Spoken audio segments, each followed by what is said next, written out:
ठीक है।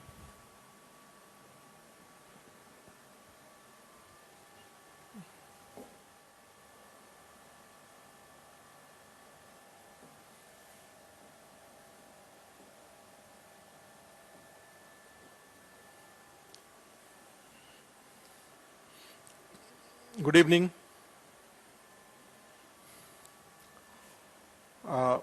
Industrial policy, औद्योगिक नीति हमारा टॉपिक है।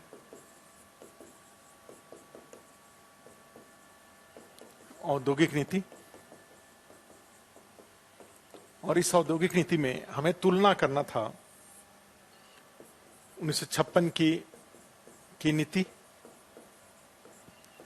और 1991 की औद्योगिक नीति। 1956 की नीति और 1991 की औद्योगिक नीति।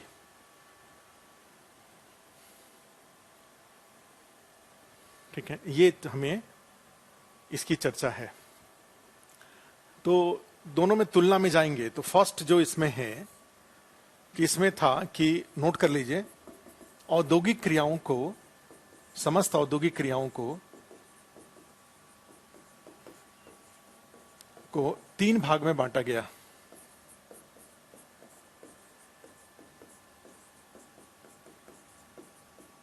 तीन भाग में बांटना,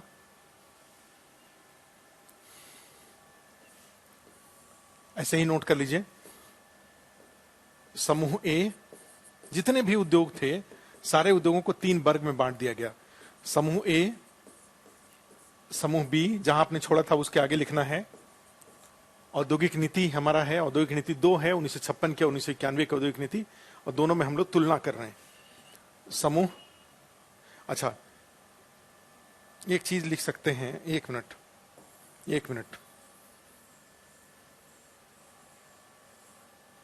एक सबसे जो उस दिन हमने चर्चा किया था लास्ट में, वैसे एक है कि ये PQL पर आधारित है और ये LPG पर आधारित है। हमने दोनों की चर्चा कर दी थी पिछले क्लास में।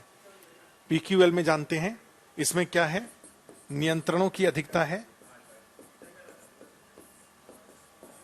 की अधिकता, परमिट, कोटा, लाइसेंस, हमने चर्चा कर दिया था जो पिछले क्लास में है। और इसमें है आर्थिक उदारीकरण को बढ़ावा, उदारीकरण को बढ़ावा या नियंत्रणों को घटाना, नियंत्रणों को घटाना, ये टॉपिक हो जाएगा। उदारीकरण को बढ़ावा या नियंत्रणों को घटाना। LPG में लिबरलाइजेशन, प्राइवेटाइजेशन, ग्लोबलाइजेशन। लिबरलाइजेशन का मतलब हुआ कि भाई आपको किसी भी आर्थिक क्रिया को करने के लिए आपको परमिशन लेने की जरूरत नहीं है। प्राइवेटाइजेशन का मतलब हुआ कि सरकारी कंपनी की जगह पे निजी कंपनी को बढ़ावा। और ग्लोबलाइजेशन का मतलब हुआ भारतीय अर्थव्यवस्था को शेष विश्व की अर्थव्यवस्था से जोड़ना, जिससे कि भारतीय कंपनियां अपने उत्पाद बाहर बेच सकें और या बाहर से वो जरूरत हो तो उसको आयात कर सकें। भारत का निवेशक विदेशों में निवेश कर सके, जैसे टाटा के द्वारा ब्रिटेन में निवेश किया गया है, एयरटेल कंपनी के द्वारा, भारतीय एयरटेल के द्वारा अफ्रीका में बड़े पैमाने पर निवेश किया गया है। ठीक है, तो ये भारतीय जो उद्योगपति हैं वो बाहर में निवेश करें और बाहर वाले अंदर में निवेश कर सके। ठीक है, और इसके लिए जो कदम होता है उसको बोलते हैं वैश्वीकरण, ग्लोबलाइजेशन। तो ये जो 1991 की औद्योगिक नीति है वो उदारीकरण पर आधारित है और 1956 की औद्योगिक नीति है वो नियंत्रणों की अधिकता थी उसमें। ठीक है, उसके बाद जाएंगे तो अब नेक्स्ट लिख दीजिए कि औद्योगिक क्रियाओं को तीन भागों में बांटना। अब आ जाइए इस पे, औद्योगिक क्रियाओं को तीन भागों में बांटना।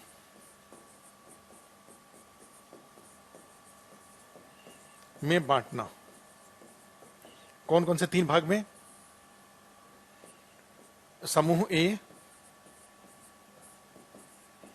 समूह बी और समूह सी। समूह ए, समूह बी, समूह सी। और समूह ए में जाएंगे तो इसमें कुल 17 उद्योग थे, जैसे रेलवे, परमाणु हथियार, परमाणु ऊर्जा, नाभिकीय ऊर्जा संयंत्र, ऐसे ऐसे कई सारे इसमें थे, समूह ए में थे। समूह बी में कुल 8 उद्योग थे, 8 औद्योगिक क्रियाएं थी इसमें, जैसे बिजली हो गया, या आप देखेंगे तो जैसे इलेक्ट्रिसिटी हो गया, या फर्टिलाइजर हो गया, स्टील हो गया, ये सब इसमें थे।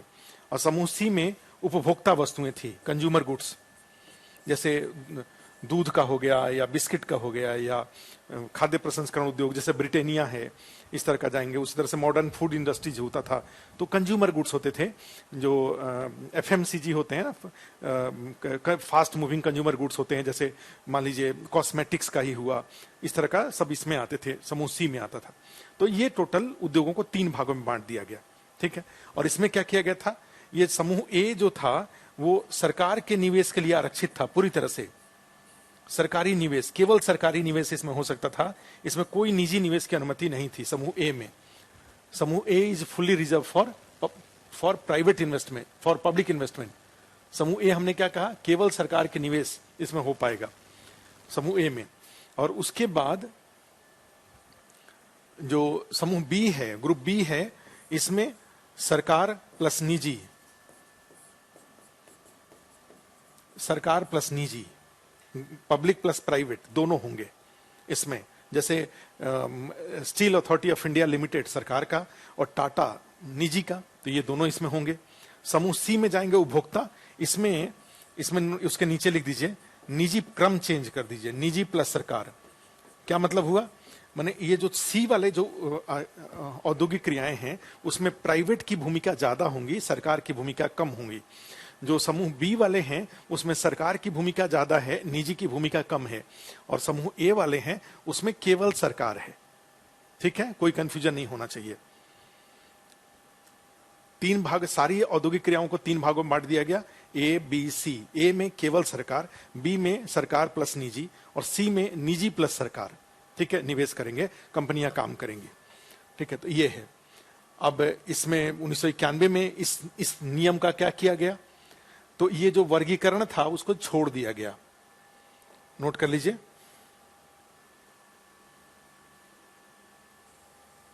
नोट कर लीजिए इसको।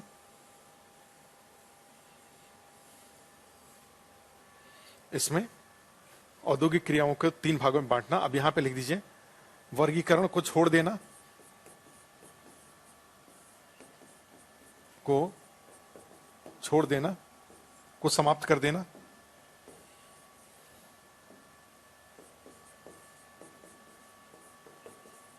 समाप्त कर देना। और केवल दो उद्योग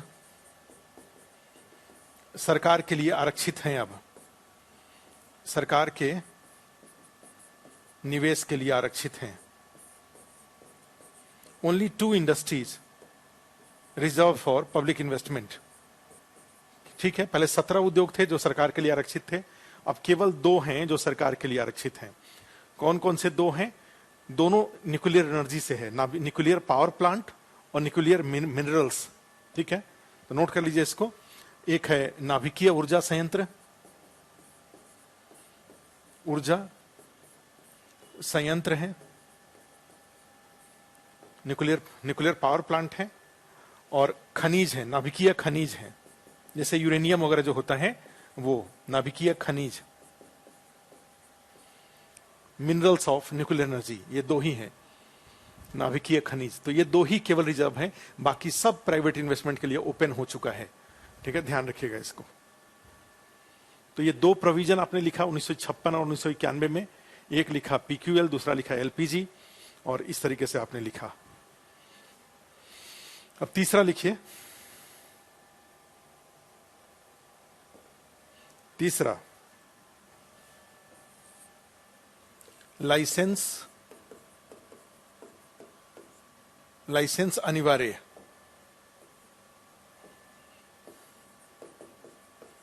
लाइसेंस अनिवार्य, licence is compulsory.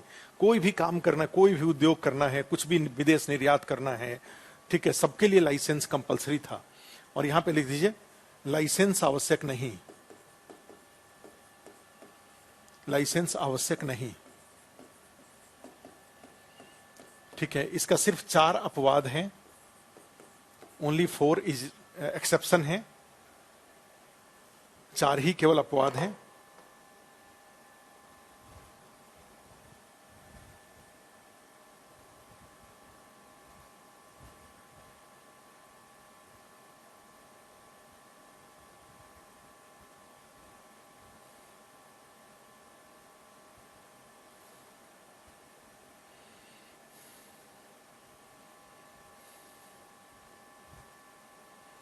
4 he exceptions हैं।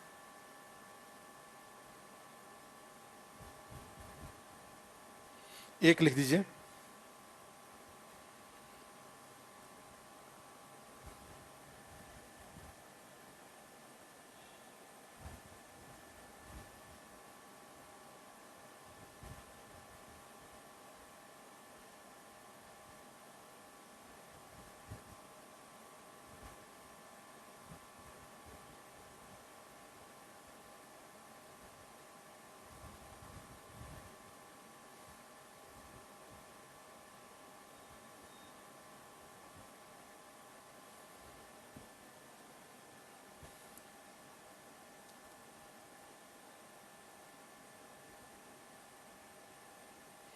फर्स्ट लिख दीजिए। एक है खतरनाक रसायन, दूसरा है विस्फोटक एक्सप्लोसिव, तीसरा है तंबाकू उत्पाद टोबैको प्रोडक्ट, और चौथा है रक्षा उत्पाद, जो गन वगैरह होता है इनका उत्पादन प्लस। तो ये 4 हैं। इनके लिए अभी भी लाइसेंस जरूरी है। अब बाकी किसी चीज के लिए लाइसेंस की आवश्यकता नहीं है, और इसी लाइसेंस की आवश्यकता नहीं, इसी को क्या कहा जाता है? इसे ही उदारीकरण कहा जाता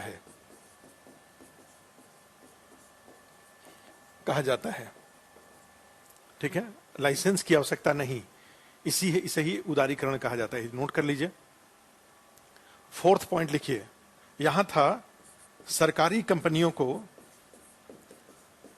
कंपनियां उनको बोलते थे सीपीएसई। नोट कर लीजिए, central public sector enterprises. Central public sector enterprises, केंद्रीय सार्वजनिक क्षेत्र के उपक्रम, सरकारी कंपनियां। फुल फॉर्म क्या हुआ? केंद्रीय सार्वजनिक क्षेत्र कंपनी उपक्रम बोल दें, केंद्रीय सार्वजनिक क्षेत्र उपक्रम। सीपीएसई सरकारी कंपनियों, CPSE central public sector enterprises या केंद्रीय सार्वजनिक क्षेत्र उपक्रम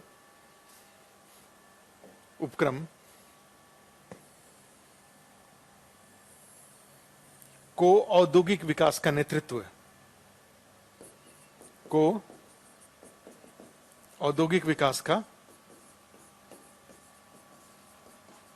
विकास का नेतृत्व दिया गया। को औद्योगिक विकास का नेतृत्व दिया गया। केंद्रीय सार्वजनिक क्षेत्र के उपक्रम को औद्योगिक विकास का नेतृत्व दिया गया। यहां पर क्या किया गया? उसको उलट दिया जाएगा, और अब क्या हो जाएगा? निजी कंपनियों को औद्योगिक विकास का नेतृत्व दिया जाएगा।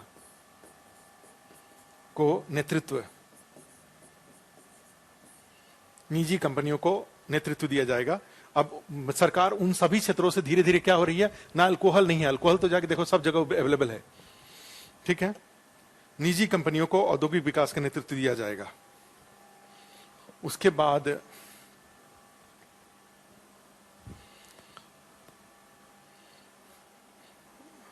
निजी कंपनियों को औद्योगिक विकास का नेतृत्व दिया जाएगा, ठीक है। इसको नोट कर लीजिए।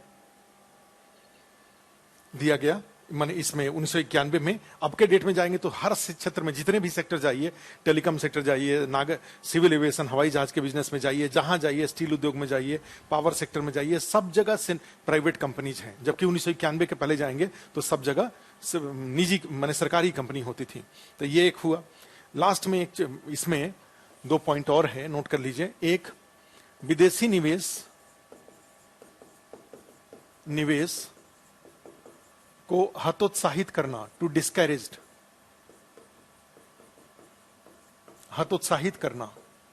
To discourage foreign investment. अर्थात एफडीआई पे क्या था? एफडीआई पर नियंत्रण था। Control on FDI. और इसमें क्या था, विदेशी निवेश को प्रोत्साहित करना, को बढ़ावा,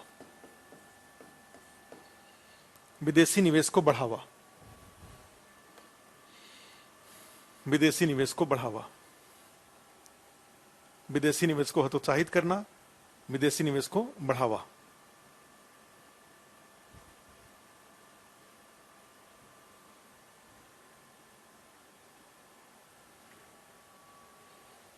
ठीक है, तो ये है विदेशी निवेश को बढ़ावा देना, और यहां विदेशी निवेश को हतोत्साहित करना, एफडीआई को बढ़ावा देना। अर्थात इसमें क्या हुआ, वैश्वीकरण,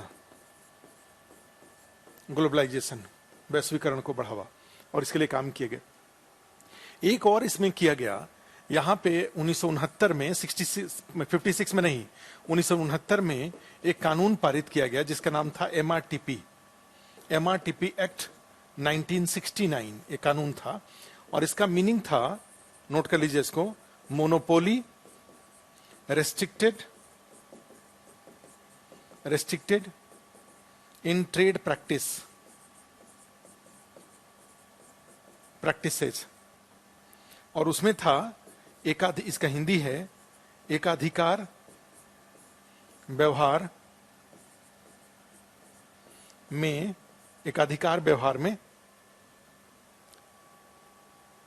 अच्छा एक मिनट, व्यापार में एकाधिकार वादी प्रवृत्ति को रोकना, व्यापार व्यवहार में एकाधिकारवादी प्रवृत्ति को रोकना। ठीक है, व्यापार व्यवहार में एकाधिकारवादी प्रवृत्ति को रोकना। और इसमें देखो, इसका मीनिंग था कि जैसे 1991 के पहले ये माना जाता था, ठीक है, 1991 के पहले, कि बड़ी मछलियां छोटी मछलियों को खा जाती हैं।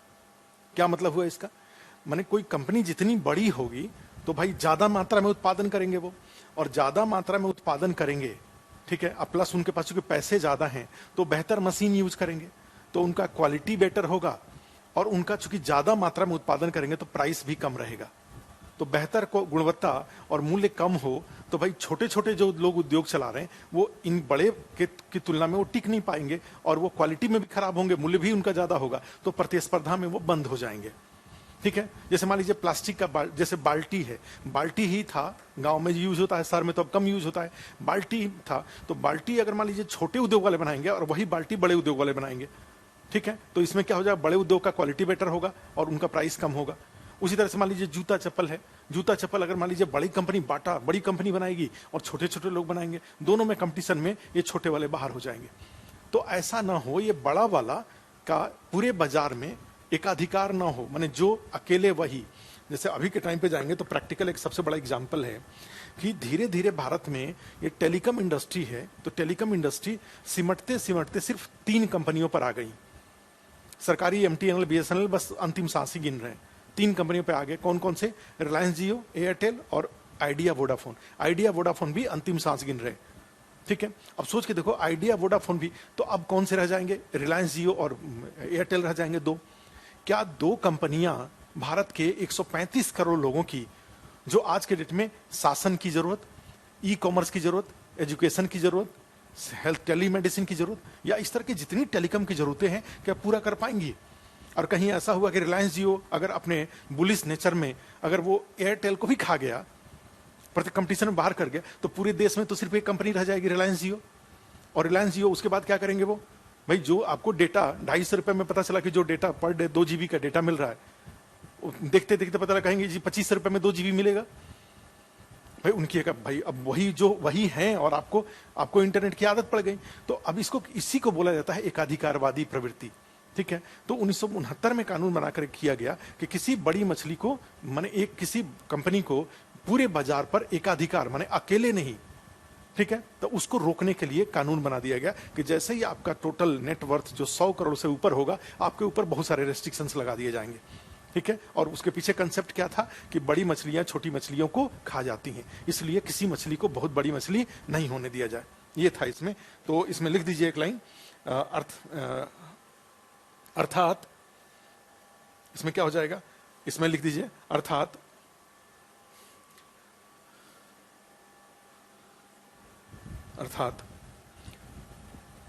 प्रतिस्पर्धा को रोकना, इसमें लिख दीजिए प्रतिस्पर्धा को रोकना, प्रतिस्पर्धा को रोकना। इसमें भाई कोई प्रतिस्पर्धा ना होने दिया जाए, को रोकना, ठीक है। अब यहां पे आइए, इसमें इस कानून की जगह पे यहां पे क्या किया गया, तो इसमें था एक प्रतिस्पर्धा कानून बनाया गया, प्रतिस्पर्धा कानून 2002 बनाया गया, और इस कानून के आधार पर एक प्रतिस्पर्धा आयोग गठित किया गया, प्रतिस्पर्धा आयोग 2003 बनाया गया। और इस कानून का क्या था भाई, प्रतिस्पर्धा को, स्वस्थ प्रतिस्पर्धा को बढ़ाना, प्रतिस्पर्धा को बढ़ाना, ठीक है। तो ये एमआरटीपी कानून को 2002 में खत्म कर दिया गया और उसके जगह पे क्या लाया गया, प्रतिस्पर्धा कानून लाया गया। और प्रतिस्पर्धा कानून में क्या क्या उसका उद्देश्य था, प्रतिस्पर्धा को बढ़ाना। ये माना गया कि दो कंपनियां आपस में प्रतिस्पर्धा जब करती हैं तो उससे बेटर क्वालिटी और प्लस कम मूल्य प्राप्त होता है। जैसे मान लीजिए एयरटेल और वोडाफोन और रिलायंस जियो तीनों रहेंगे तो आपस में प्रतिस्पर्धा करेंगे तो मूल्य घटेगा, बेटर क्वालिटी आप, ठीक है। बिजली वितरण में के काम में आप देखेंगे, ठीक है, बिजली इलेक्ट्रिसिटी डिस्ट्रीब्यूशन वाले में अगर एक क्षेत्र में एक कंपनी है तब ना, जब मर्जी तब वो आके काट जाते हैं। 2 दिन बिजली का बिल लेट हुआ तो काट दिया उन्होंने, ठीक है। तो अगर मान लो इसमें क्या हो जाएगा कि 4 कंपनियां अगर बिजली वितरण में रहेंगी तो कम से कम इसका सब कंपटीशन रहेगा, मूल्य घटेगा, ठीक है। तो ये इसमें सबसे बड़ी बात है। अब एयरलाइंस में जाएंगे तो भाई विस्तारा भी है, एयर एशिया भी है, गो एयरवेज भी है, सब है, तो मूल्य कम रहता है। केवल एक रहेगा, जितना मर्जी यहां से पता चला कि जाना है आपको गोवा जाना है, कितना रेट है जी, 50,000 रुपया जाना हो, अब आपको जाना है तो आप जाइए, लीज दीजिए उसको, तो ये होता है। तो इसमें क्या किया गया, ये माना गया कि प्रतिस्पर्धा कानून के तहत प्रतिस्पर्धा आयोग 2002 में स्वस्थ प्रतिस्पर्धा को बढ़ावा। अब इसमें इस कानून का देखो एक विशेषता क्या थी कि भाई आप प्रतिस्पर्धा करिए, अगर प्रतिस्पर्धा हटाएंगे, ठीक है, तो आपके ऊपर कार्रवाई की जाएगी। जैसे एक क्या हुआ कि जो सीमेंट उत्पादक कंपनियां हैं, ठीक है, सीमेंट प्रोड्यूसिंग कंपनीज हैं, उन लोगों ने क्या किया कि उन्होंने देखा कि जी हम 100 टन सीमेंट का उत्पादन करते हैं, एक एग्जाम्पल के रूप में, और देश में सीमेंट की जरूरत, राष्ट्रीय राजमार्ग बन रहा है, बुलेट ट्रेन का, रेलवे का ट्रैक बन रहा है, प्लस लोग घर बना रहे हैं, सारे बड़े पैमाने पर सीमेंट का यूज है। तो ये सीमेंट का जो यूज हो रहा है तो जरूरत 150 टन की है और हम उत्पादन टोटल 100 टन कर पा रहे हैं। तो ऐसी स्थिति में आपस में प्रतिस्पर्धा करने की क्या जरूरत है, जब सबका सीमेंट बिक जाना है तो इन लोगों ने क्या किया कि फिर इन्होंने आपस में प्रतिस्पर्धा को खत्म किया और खत्म करके सब आपस में राय कर लिए, ठीक है, कि भाई हम लोग जितना ज्यादा से ज्यादा रेट हो उतना रेट बढ़ा दें सरकार से। तो इन लोगों ने क्या किया, आपस में बातचीत करके ये सारा इन्होंने प्रतिस्पर्धा को घटाया। एसीसी, अल्ट्रा सीमेंट है, अंबुजा सीमेंट है, इन लोगों ने प्रतिस्पर्धा को घटा दिया। अब ये सूचना मिल गई सीसीआई को, प्रतिस्पर्धा आयोग को, और इसने इन सारे कंपनियों के ऊपर कई हजार करोड़ रुपए का पेनल्टी लगाया। क्या इन्होंने किया था, इन्होंने गड़बड़ी क्या करी थी, प्रतिस्पर्धा इन्होंने मिटाया था। तो 1991 के पहले क्या, 2002 के पहले क्या था, प्रतिस्पर्धा नहीं रहनी चाहिए, और 2002 के बाद क्या है, प्रतिस्पर्धा होना चाहिए। प्रतिस्पर्धा से क्वालिटी वगैरह इंप्रूव करता है, ठीक है। अब इसमें जाएंगे तो देखिए, cement company,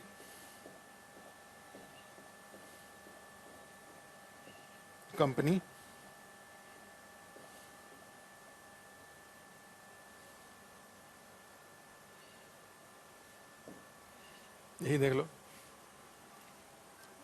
SC estate CC, इसमें ये आया था कि सीसीआई ने देखो, SC estate CCI penalty of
ठीक है, तो इसमें देखो यही है, ये इन्होंने क्या किया कि सीमेंट कंपनी ने, कंपटीशन कमीशन ऑफ इंडिया ने 6300 करोड़ रुपए इनके ऊपर पेनल्टी लगाया। इसमें क्या हो रहा है भाई, कंपटीशन नहीं होनी चाहिए। ठीक है, ये चीज इसमें से आता है, नोट करिए। आगे आगे इसमें नेक्स्ट आ जाइए, तो पैरा चेंज करके लिखिए। ठीक है, विथ ऑल, अच्छा देखो इन प्रावधान, पैरा चेंज कर लीजिए, अब दोनों मिला दीजिए। ठीक है, हेडिंग आपको ध्यान में रखना चाहिए, भूलिएगा मत। कहां से हम लोग शुरू किए हैं, हम लोगों ने औद्योगिक नीति लिया है, 1956 की नीति पिछले क्लास से कंटिन्यू किया है। 1956 के औद्योगिक नीति के प्रावधान, 1991 के औद्योगिक नीति के प्रावधान, हमने कहा कि जो यहां था सब उलट दिया गया है। इसमें यहां नियंत्रणों की अधिकता थी, यहां उदारीकरण की अधिकता है। यहाँ पे उद्योगों को विभिन्न भागों में बांटा गया और सरकार का रिजर्वेशन था। यहाँ पे उद्योगों के वर्गीकरण को छोड़ दिया गया और सरकार के लिए रिजर्वेशन भी हटा दिया गया। अपवाद में सिर्फ 2 हैं। ठीक है, ये हमने किया। उसके बाद हमने क्या किया कि भाई लाइसेंस 1956 के नीति के तहत कोई भी उद्योग व्यवसाय करना चाहते हैं, लाइसेंस जरूरी है। यहाँ लाइसेंस की जरूरत खत्म कर दिया गया। अपवाद में सिर्फ 4 क्षेत्र हैं जहां आज भी लाइसेंस है। ठीक है, उसके बाद सरकारी कंपनियां, यहां पे नेक्स्ट पॉइंट था कि भाई 1956 में मिश्रित अर्थव्यवस्था का झुकाव समाजवाद की ओर था, हमने पहले लिखवाया आपको। तो जो सोशलिज्म की तरफ है, तो उसमें क्या है, सरकारी कंपनियों को वर्चस्व है। यहां पर अभी भी मिक्स्ड इकोनॉमी है 1991 के बाद। अब यहां पे क्या है कि सरकार का जो मिश्रित अर्थव्यवस्था का झुकाव है वो पूंजीवाद की ओर है। और अब क्या है, निजी कंपनियों को नेतृत्व दिया गया है, निजी कंपनियों को बढ़ावा है। व्यवहारिक रूप में भी आप देखते हैं आज की डेट में इन सरकारी इंश्योरेंस कंपनियां, LIC की बात करें तो एक है, अदरवाइज करीब 20-25 निजी जो प्राइवेट इंश्योरेंस कंपनीज हैं। ठीक है, इसमें जाएंगे तो उसके बाद जाएंगे तो फिर देखिए हमने आगे एक आया कि माने इसमें क्या था, विदेशी निवेश को क्या किया गया था। यहां पे विदेशी निवेश को रोका गया था। इसमें देखिए हमने लिखा था कहीं पे विदेशी निवेश को इसमें हतोत्साहित किया गया, नियंत्रित किया गया। और यहाँ पे अच्छा हमने मिटा दिया था, इसको लिखने के लिए हमने इसको मिटा दिया था। विदेशी निवेश को यहाँ पे हतोत्साहित किया गया, यहाँ विदेशी निवेश को प्रोत्साहित किया गया। यहाँ पे प्रतिस्पर्धा को रोका गया, यहाँ प्रतिस्पर्धा को बढ़ावा दिया गया।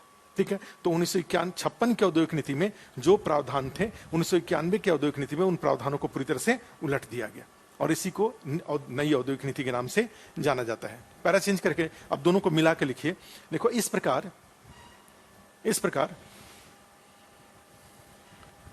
1991 की औद्योगिक नीति में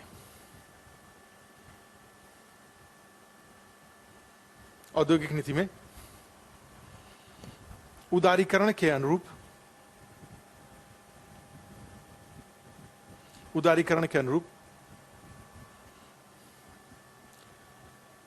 1956 की औद्योगिक नीति की विशेषताओं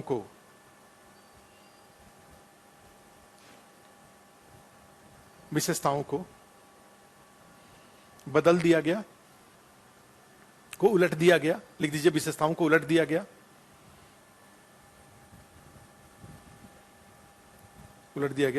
तथा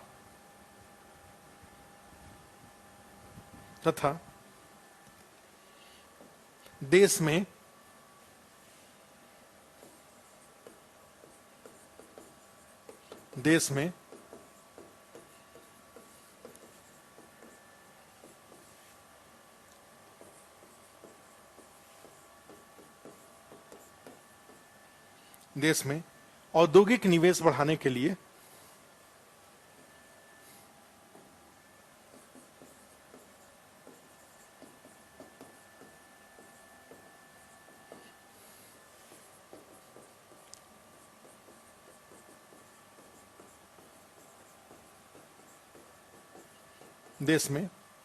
औद्योगिक निवेश बढ़ाने के लिए निजी एवं विदेशी निवेश प्रोत्साहित किया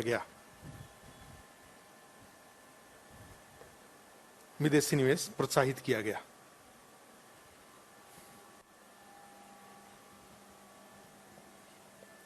पैरा चेंज करके लिख दिए,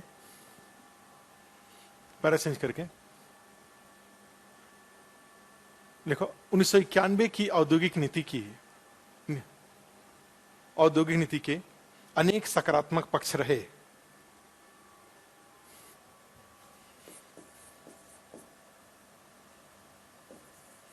औद्योगिक नीति के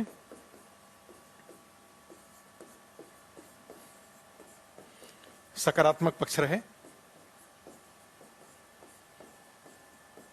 जैसे 1991 में जो औद्योगिक नीति लाई गई उसके अनेक सकारात्मक पक्ष थे। जैसे क्या क्या हुआ, एक, विदेशी निवेश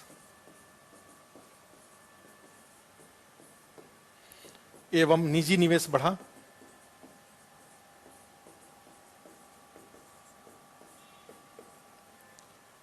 विदेशी निवेश और निजी निवेश बढ़ा। तो इससे क्या क्या हो गया, इसके क्या क्या लाभ थे?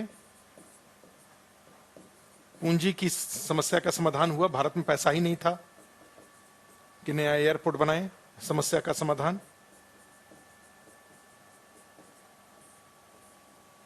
एक हुआ।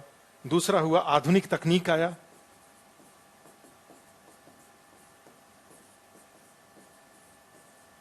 आधुनिक तकनीक आया, मॉडर्न टेक्नोलॉजी आई। आज के डेट में देखिए, सारे मोबाइल कंपनी से लेकर के गाड़ियों, 4 पहिया गाड़ियों से लेकर के ये सारे के सारे इलेक्ट्रिसिटी जनरेशन में लेकर के कई जगह जहां जाएं वहीं पे सब बेटर क्वालिटी के सारे आधुनिक तकनीक आया। बेहतर प्रबंधन आया। बेहतर प्रबंधन, बेटर मैनेजमेंट आया। ये भाई अब गूगल कंपनी है तो गूगल कंपनी भाई आईआईएम से, आईआईटी से लोगों को हायर करते हैं। अदरवाइज जाएंगे तो कोई छोटी कंपनी होगी तो वो तो सामान्य से एमबीए कॉलेजेस से मैनेजर को लेंगे। और इनके पास तो कितने पैसे होते हैं कि बेस्ट ऑफ टैलेंट कोई अपने पास ले लेते हैं। तो बेहतर प्रबंधन आया, पूंजी की समस्या का समाधान आया, आधुनिक तकनीक आया, बेहतर प्रबंधन आया, नया उत्पाद आया, कई नए नए प्रोडक्ट्स आए। इनके साथ साथ इन लोगों ने अपने साथ लाया नई तरह की दवाएं, इन्होंने लाया नए तरह के, इन्होंने और भी कई सारे जो वाइट गुड्स हैं, वाइट गुड्स सारे लेके नए नए आए, जिसमें फ्रिज आता है, इलेक्ट्रॉनिक सामान आते हैं, ये सब उन्होंने बहुत सारे नया नया लेके आए। तो ये सब इनका विदेशी निवेश और निजी निवेश के कारण एक ये फायदा हुआ, इतने सारे लाभ हुए। दूसरा नेक्स्ट देखिए क्या फायदा हुआ आगे। औद्योगिक उत्पादन को बढ़ावा मिला, उत्पादन बढ़ा।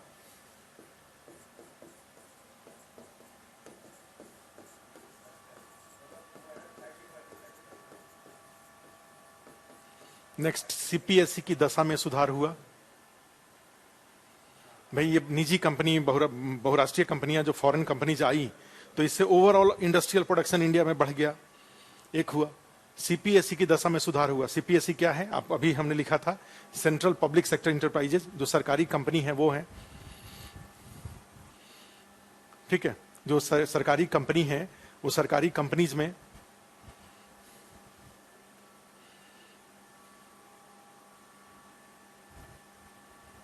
ठीक है,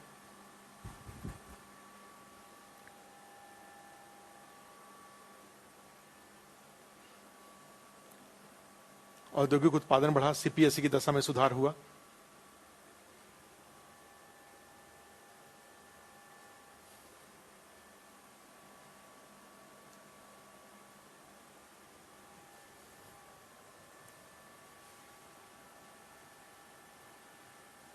ठीक है, ये लिख दीजिए।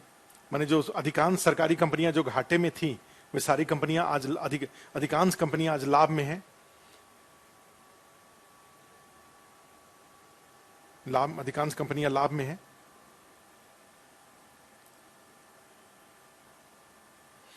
और इसमें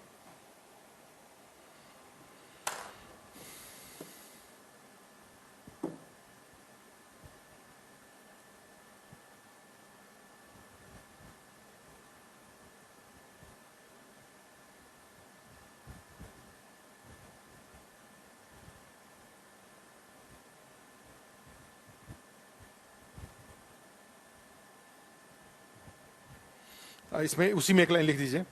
देखो, वर्तमान में कुल 249 सीपीएसई कार्यरत हैं। Total 249 CPSEs are working.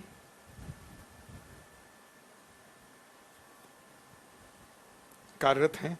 इनमें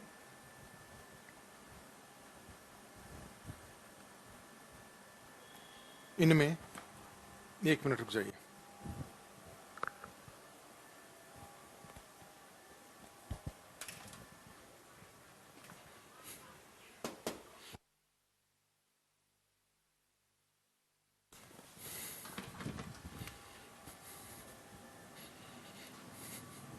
सीपीएसई की दशम में कुल, एक मिनट, 249 सीपीएसई। अभी इकोनॉमिक सर्वे में एक डेटा है, उसको यहां पे लिख लीजिए तो ज्यादा अच्छा रहेगा।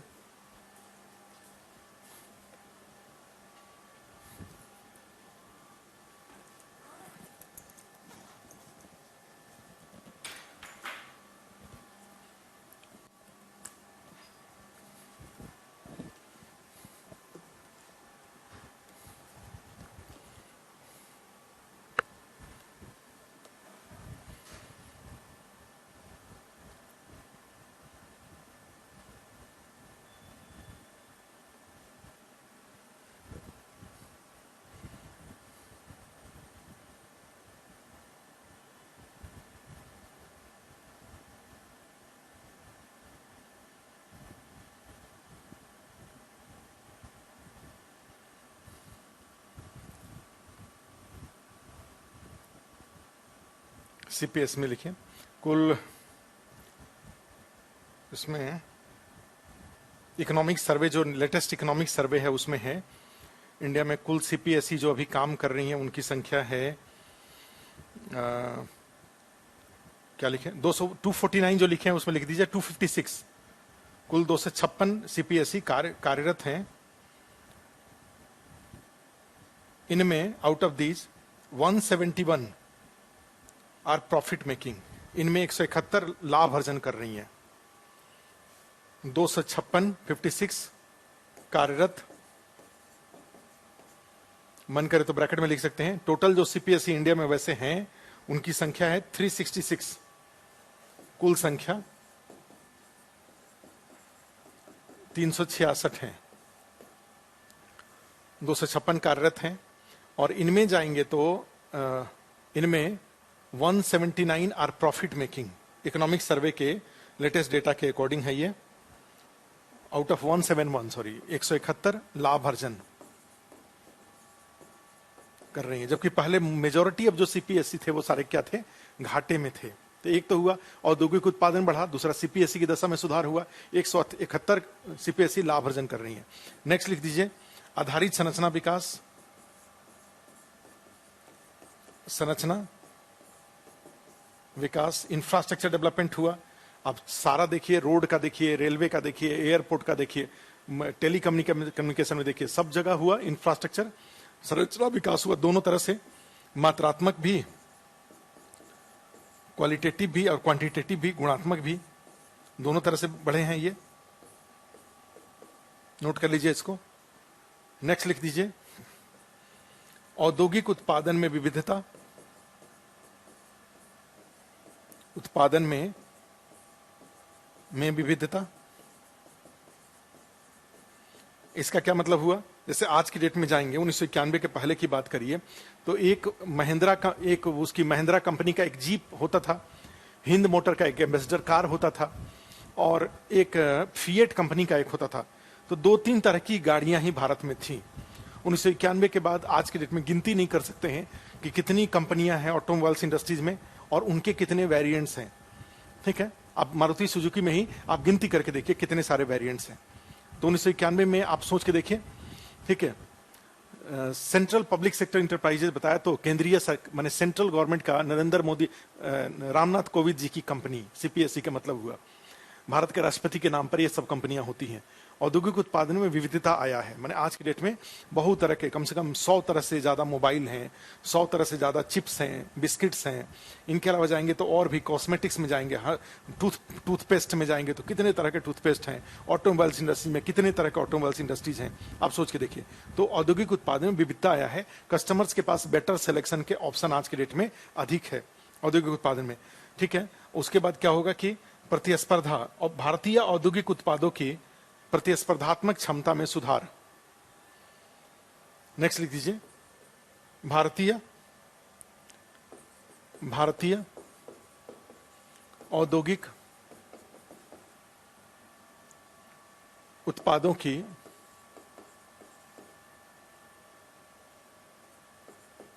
उत्पादों की प्रतिस्पर्धात्मक क्षमता में सुधार। क्यों सुधार हुआ? बहुत सारे ऐसे भारत में उत्पाद बनने लगे जिनकी गुणवत्ता बेहतर और मूल्य कम, जिनकी गुणवत्ता बेहतर और मूल्य कम है। और इस प्रकार इससे फायदा क्या होगा? मांग का बढ़ना, निर्यात का बढ़ना, भारत से एक्सपोर्ट बढ़ गया, ये सब कुछ हुआ। और लास्ट में 2 और पॉइंट लिख दीजिए। एक, रोजगार का बढ़ना, और दूसरा सरकार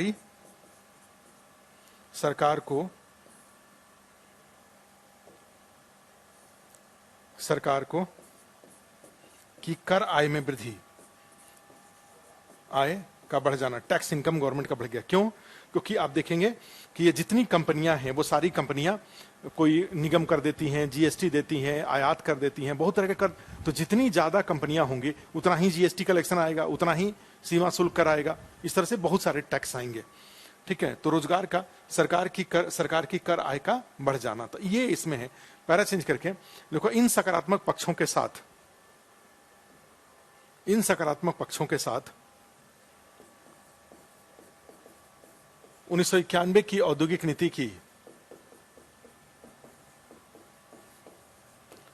की कुछ सीमाएं भी हैं। लिख दीजिए सीमाएं, लिमिटेशंस।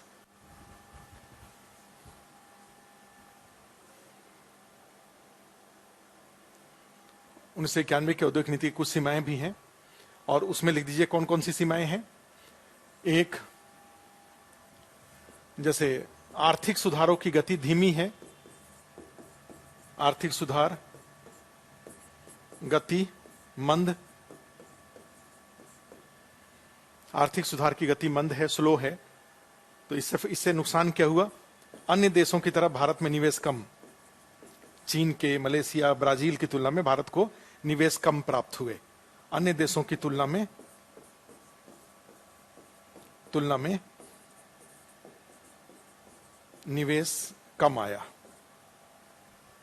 भारत में निवेश कम आया। दूसरा,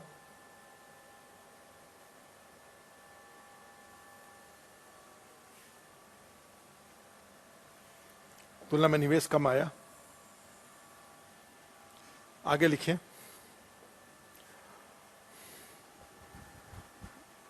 औद्योगिक विकास में असंतुलन,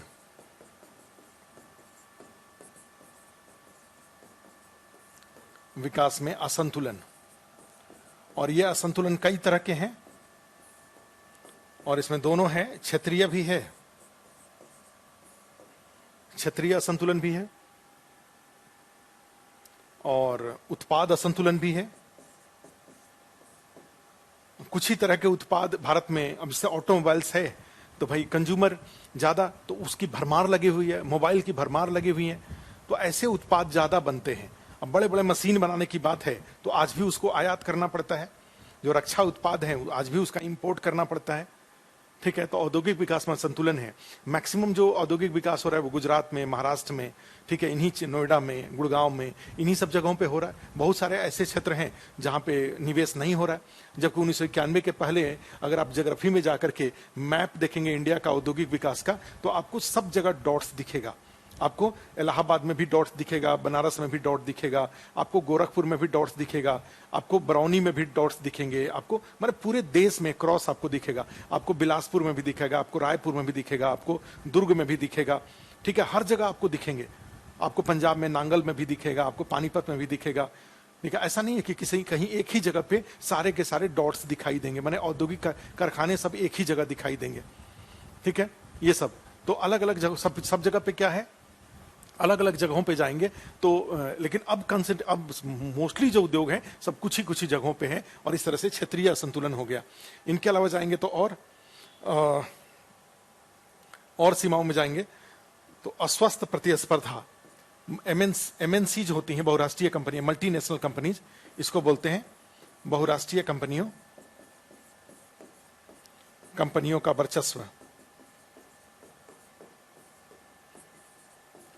वर्चस्व रहा। बहुराष्ट्रीय कंपनियों का वर्चस्व।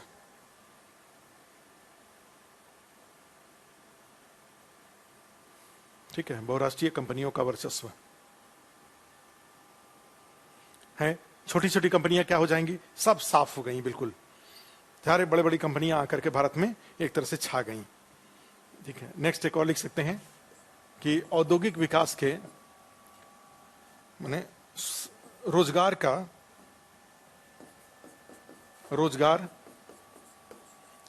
पर्याप्त विकास नहीं।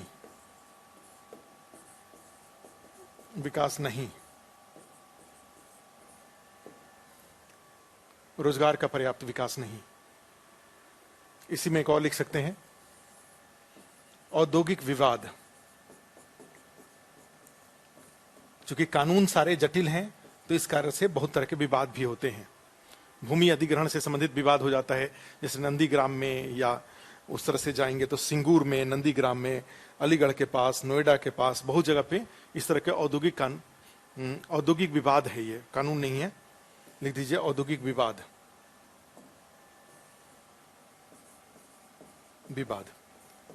अब ठीक है, और एक और लिख दीजिए नए बदलावों के अनुसार। एक और लिख दीजिए नए बदलावों के अनुसार। नए बदलावों के अनुसार नई औद्योगिक नीति में विलंब के अनुसार नई नीति में विलंब।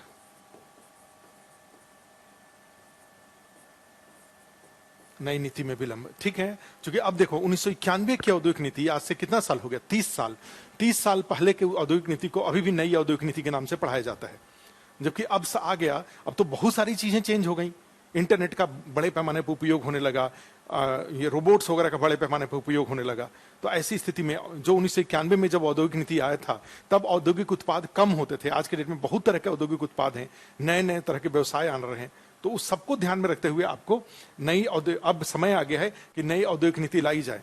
और इसके लिए एक बार निर्मला सीतारमण जी उद्योग मंत्री थी, उसके बाद वो रक्षा मंत्री बनी, उसके बाद वो वित्त मंत्री बनी। तो निर्मला सीतारमण जी ने कमेटी बना दिया था, 6 सब कमेटीज बनाई थी औद्योगिक नीति के बारे में सुझाव देने के लिए। लेकिन तब तक उनका वो ट्रांसफर हो गया, वो चली गई रक्षा मंत्री में। तो फिर ये जो नई औद्योगिक नीति का प्रस्ताव था वो पेंडिंग हो गया, अभी तक उसका कहीं अता पता नहीं है। और एक और लिख दीजिए लघु उद्योगों का पर्याप्त विकास नहीं। लास्ट में बस लिख दीजिए लघु उद्योगों का पर्याप्त विकास नहीं। उद्योगों का पर्याप्त विकास नहीं। लघु उद्योगों का पर्याप्त विकास नहीं। ठीक है, तो ये है आपका सीमाएं। अब पैरा चेंज करके लिख दीजिए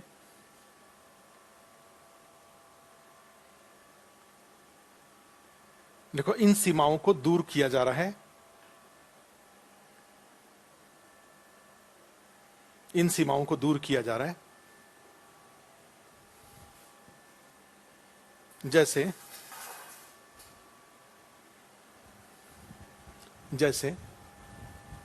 हाँ, घरेलू उद्योगों का इसमें नुकसान हुआ कई सारे। जैसे देखिए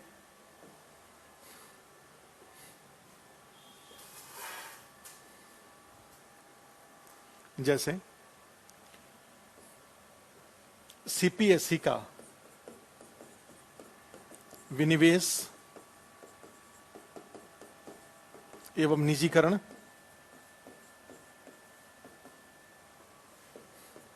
ईज ऑफ डूइंग बिजनेस,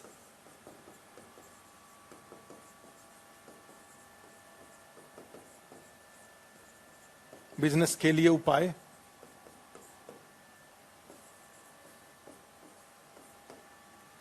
श्रम कानून संशोधन,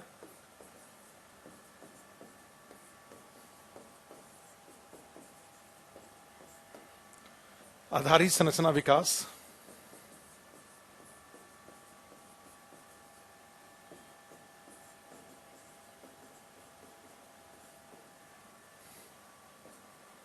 श्रम कानून संशोधन, आर्थिक सुधारों की गति को तेज करना, अच्छा इसको छोड़ दीजिए, ये ईज ऑफ डूइंग बिजनेस में आ जाएगा, आधारित संरचना विकास, दक्षता विकास, विकास इत्यादि।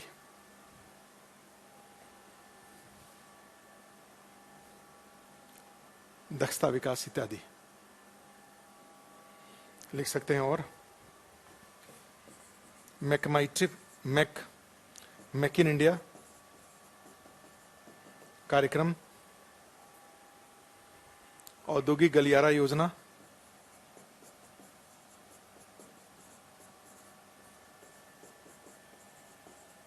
गलियारा योजना इत्यादि। ठीक है, तो ये था आपका, ये था सीपीएसई का विनिवेश और निजीकरण के लिए। ठीक है, ये था कि 1991 के औद्योगिक नीति की जो सीमाएं थी, उन सीमाओं को दूर करने के लिए ये सारे के सारे उपाय किए गए। ठीक है, अब एक नया एक हेडिंग डाल दीजिए, हेडिंग एक डाल दीजिए, विनिवेश एवं निजीकरण आपके मन में रहता है, निजीकरण, विनिवेश और निजीकरण। और इसमें है विनिवेश में, इसमें कि सीपीएसई में से सरकारी हिस्से को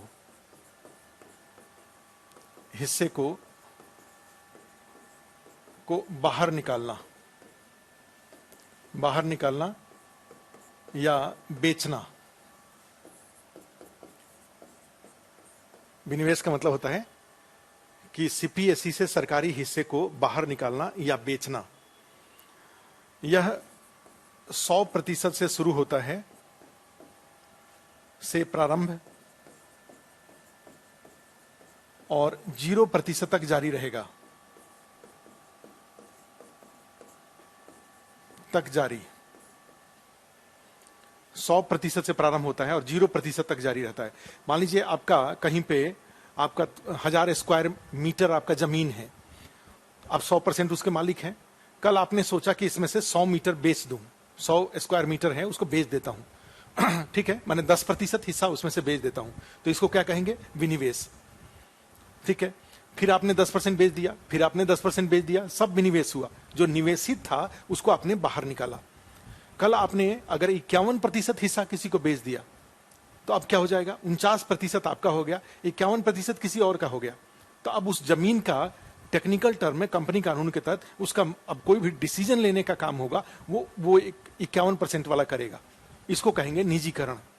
जब कंपनी का जो मेजॉरिटी ऑफ शेयर होल्डिंग है वो प्राइवेट हाथों में चला जाता है, तो उसके साथ ही उसका प्रबंधन भी उसके हाथ में चला जाता है, तो उसको बोलते हैं निजीकरण। ठीक है, तो उसी में लिख दीजिए प्राइवेट 0% तक जारी, और उसी में जबकि एक लाइन लिख दीजिए, जबकि, ठीक है, जबकि निजीकरण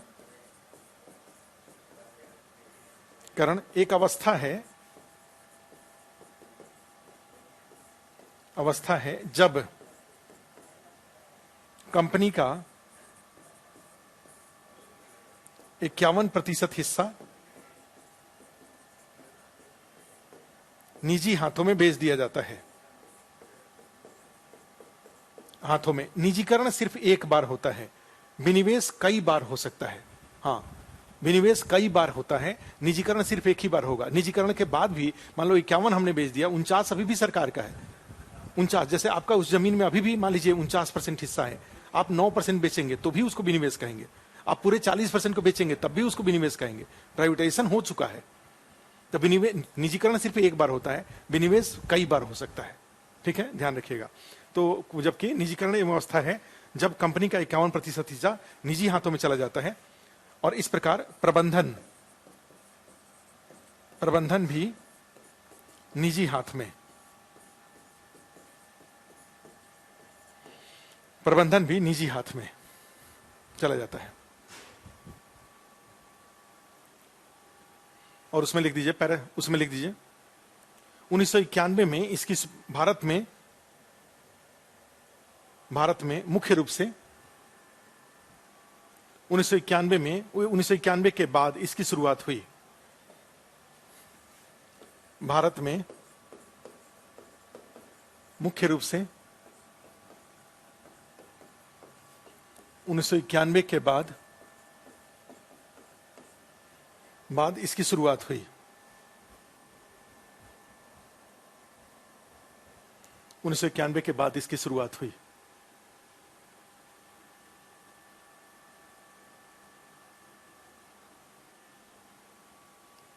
भारत में मुख्य रूप से 1991 के बाद इसकी शुरुआत हुई।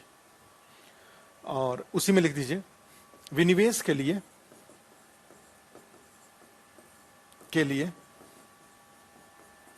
रणनीतिक विक्रय अर्थात किसी एक खरीदार को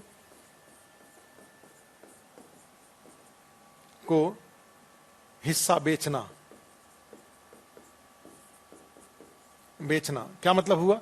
जैसे मान लीजिए इंडियन रेलवे है, तो इंडियन रेलवे का 51% हिस्सा एक ही बार टाटा को बेच दिया, एक ही को बेच दिया। कोई company state bank of India है, किसी एक ही कोटक महिंद्रा वाले को एक ही बार उसका 60% हिस्सा बेच देना, तो इसको बोलते हैं रणनीतिक सेल। ठीक है, कोटक महिंद्रा वाले अब इसका मैनेजमेंट देखेंगे, टाटा वाले इस रेलवे को देखेंगे, माने ये वाली बात हुई। एयर इंडिया को किसी एक कंपनी को ही बेच देना, भाई लीजिए आप इसको चलाइए, टाटा को ही बेच देना, ये चीज हो गया। और एक विनिवेश के लिए रणनीतिक विक्रय अर्थात किसी एक खरीदार को हिस्सा बेचना या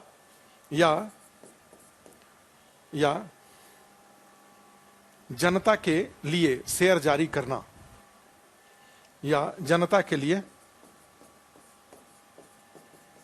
लिए शेयर जारी करना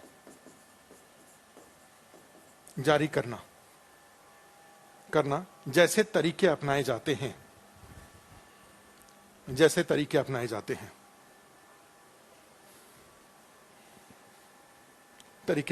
हैं। Full stop. लिखो, वर्तमान सरकार द्वारा, उसमें लिखिए वर्तमान सरकार द्वारा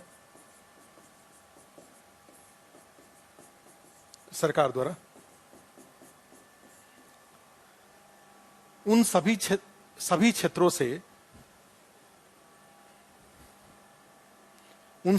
से सरकार को वापस करने का निर्णय किया गया है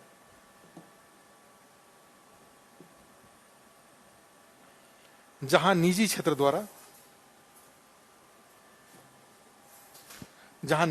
द्वारा कुशलता से कार्य किया जा सकता है। निजी क्षेत्र द्वारा कुशलता से कार्य किया जा सकता है।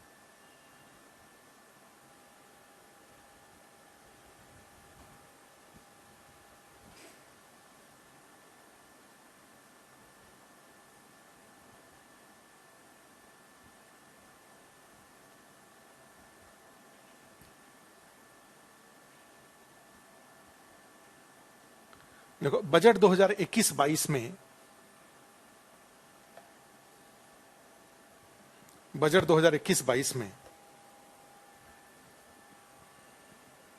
विनिवेश के लिए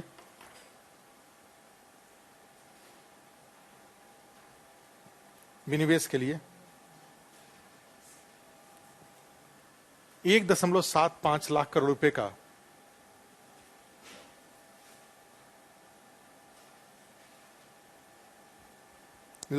का लक्ष्य रखा गया है।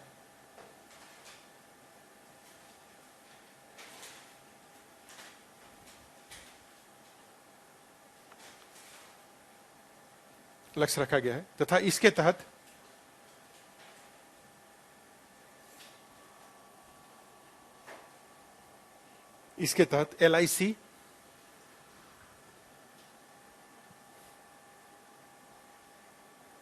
LIC BPCL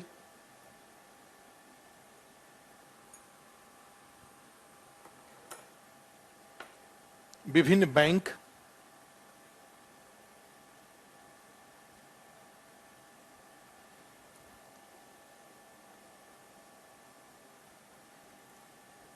बीपीसीएल, विभिन्न बैंक का विनिवेश किया जाना है, बैंक इत्यादि का विनिवेश किया जाना है।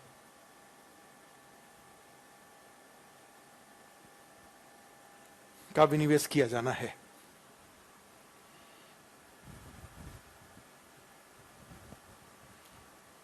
पैराचेंज, विनिवेश किया जाना है। देखो, वर्तमान में नीति आयोग द्वारा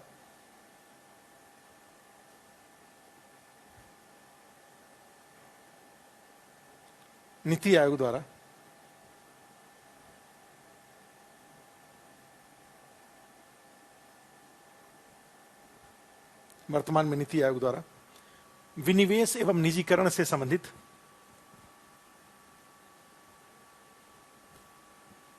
परामर्श दिया जा रहा है।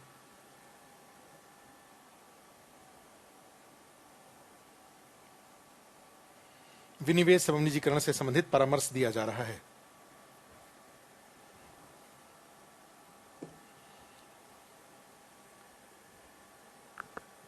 पैरा चेंज कर,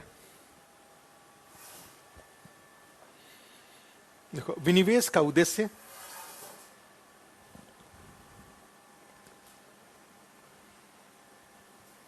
विनिवेश एवं निजीकरण का उद्देश्य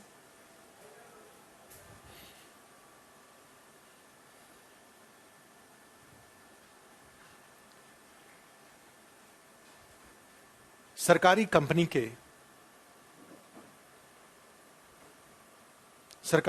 के प्रबंधन में सुधार करना,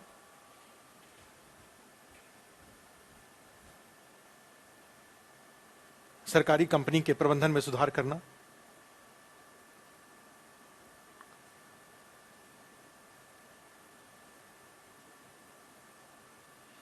ठीक है, उनकी आर्थिक स्थिति में सुधार करना, उनके आर्थिक स्थिति में सुधार करना,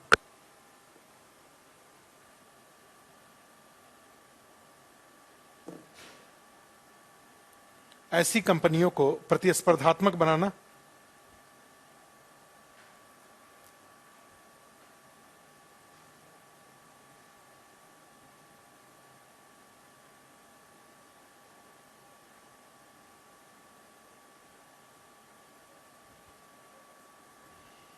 ऐसी कंपनियों को प्रतिस्पर्धात्मक बनाना,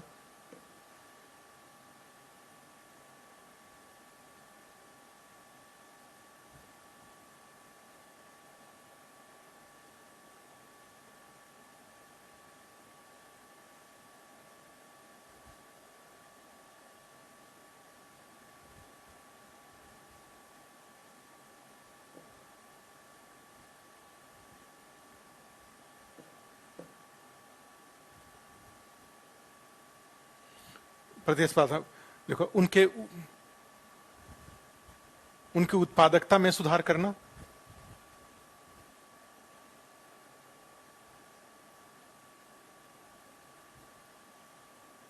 उनके उत्पादकता में सुधार करना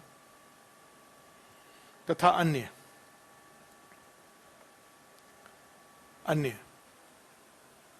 पैरा चेंज करके लिखिए, एक लाइन और। देखो, सरकारी कंपनियों के दशा में सुधार के लिए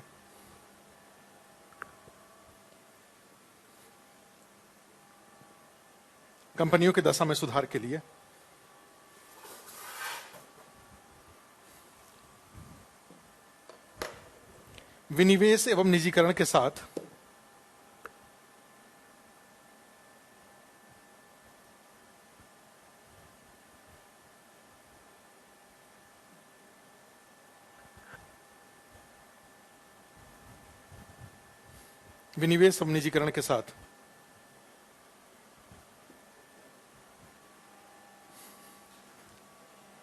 निजीकरण के साथ अन्य कदम भी उठाए गए,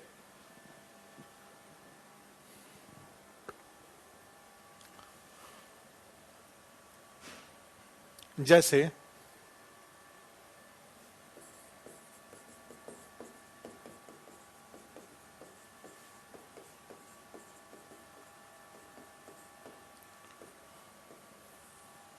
इन्हें वित्तीय स्वायत्तता प्रदान करने के लिए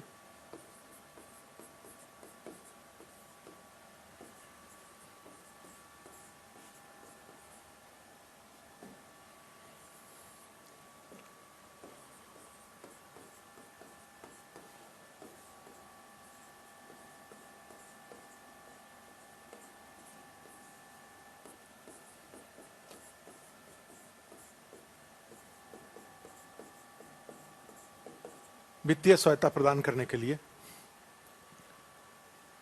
3 वर्गों में बांटना।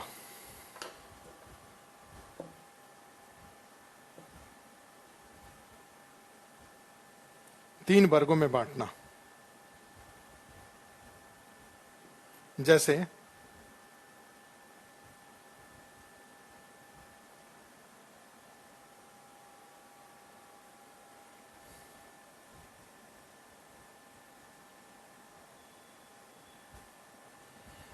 महारत्न,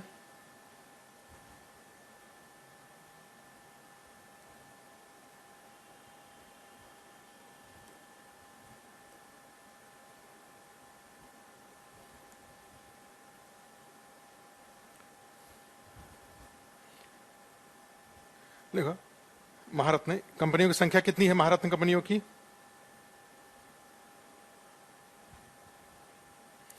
टोटल कंपनियों की संख्या है 10।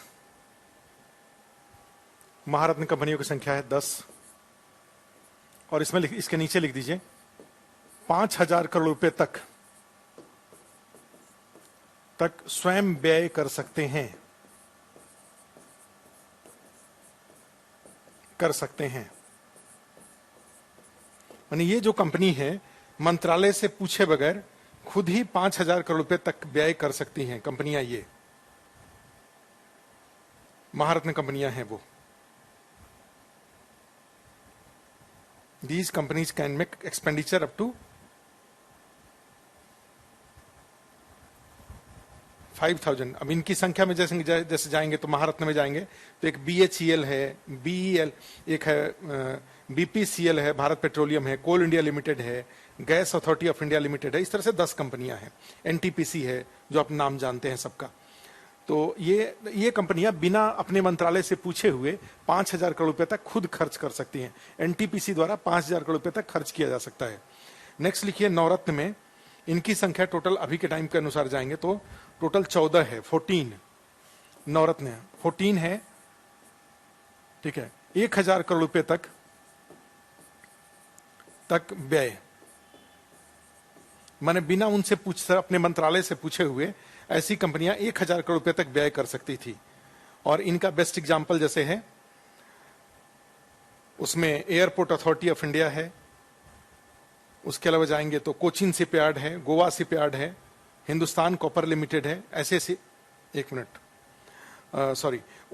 ऑयल इंडिया लिमिटेड है। इसके अलावा जाएंगे NBCC है, इंजीनियर्स इंडिया लिमिटेड है। ये सब नवरत्न कंपनीज हैं भारत की। BEL है, भारत इलेक्ट्रॉनिक्स लिमिटेड। तो ये सारे के सारे नवरत्न कंपनीज हैं और 1,000 करोड़ रुपए तक ये व्यय कर सकते हैं। और दूसरा है मिनी रत्ना में। तो मिनी रत्न के 2 श्रेणी हैं। एक है पहले श्रेणी में कुल संख्या है 61 और यहां पे है टोटल 61 के बाद श्रेणी 2 में है टोटल 12 हैं और ये 500 करोड़ रुपए तक खर्च कर सकती हैं बिना पूछे हुए। और ये 300 करोड़ रुपए तक खर्च कर सकते हैं बिना अपने मंत्रालय से, अपने संबंधित जो हेड हैं उनसे पूछे हुए। These companies can make expenditure up to 5,000 crore rupees, ठीक है, सॉरी 500 करोड़ रुपीज और दूसरा 300 करोड़ रुपए तक ये खर्च कर सकते हैं, ठीक है, इत्यादि। उसी में लिख दीजिए किंतु नीचे निष्कर्ष में लिख दीजिए सरकार का मुख्य बल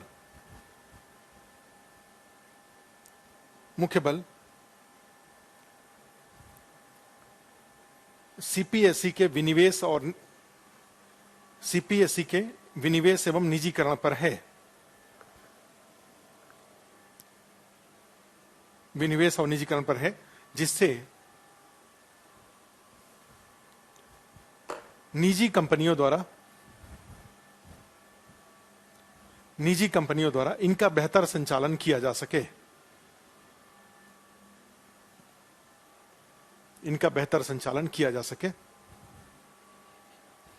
फुल स्टॉप। ठीक है, तो ये था आपका एक इंपॉर्टेंट टॉपिक था। इसमें इंडस्ट्रियल पॉलिसी, उसके सकारात्मक पक्ष, उसके सीमाएं और सीमाओं को दूर करने के लिए किए जा रहे उपाय, और उसमें एक विनिवेश और निजीकरण का नीति था। एक और हेडिंग डाल के छोड़ दीजिए, कल करेंगे। आपके सिलेबस में एक टॉपिक है, उसका नाम है निवेश मॉडल, तो इसको करेंगे हम लोग। निवेश मॉडल, इन्वेस्टमेंट मॉडल, ये कल करेंगे। अच्छा टॉपिक है इन्वेस्टमेंट मॉडल।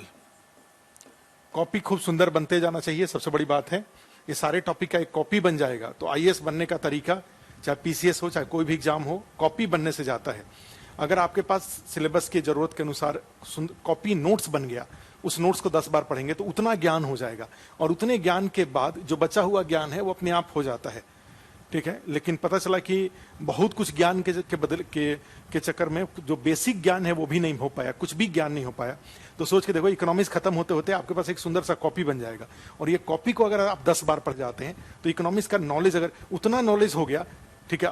अदरवाइज तो बहुत सारे लोग जाके पीछे तो पूछिए तो बहुत सारी किताबें लाइब्रेरी में सजी हुई हैं, रूम में सजी हुई हैं, लेकिन उसमें से कुछ भी याद नहीं है। लेकिन ये कॉपी अगर बन जाए और उस कॉपी को आप कई बार पढ़ लें, मैंने कहा जाता है कि एग्जाम हॉल में परफॉर्म करने के लिए 10 चीज को एक एक बार नहीं, एक को 10 बार पढ़ना होता है। 10 बार पढ़ेंगे तो इससे क्या होगा, ज्ञान होगा, और ज्ञान होगा तो ज्ञान के कई फायदे हैं। उसके बाद जब किसी टॉपिक का एक ज्ञान हो जाता है तो उससे रिलेटेड बातें अपने आप ही आप इमेजिन करने लगते हैं। ठीक है, अपने आप ही आपको समझ में आने लगता है, तो ज्ञान हो जाएगा। और भी बाकी बातें इसके दूर की पेरीफेरी की चीजें हैं वो अपने आप ही आप जानने लगेंगे, और उसके बाद एग्जाम हॉल में भी अच्छा परफॉर्म करेंगे।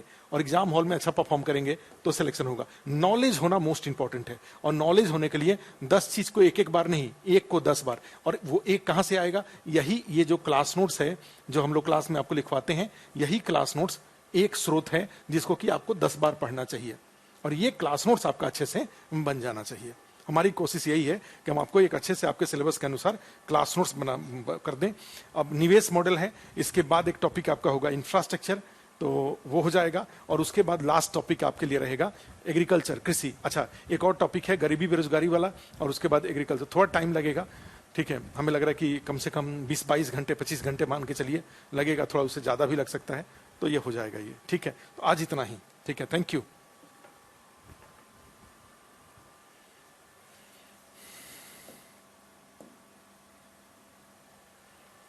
रमेश।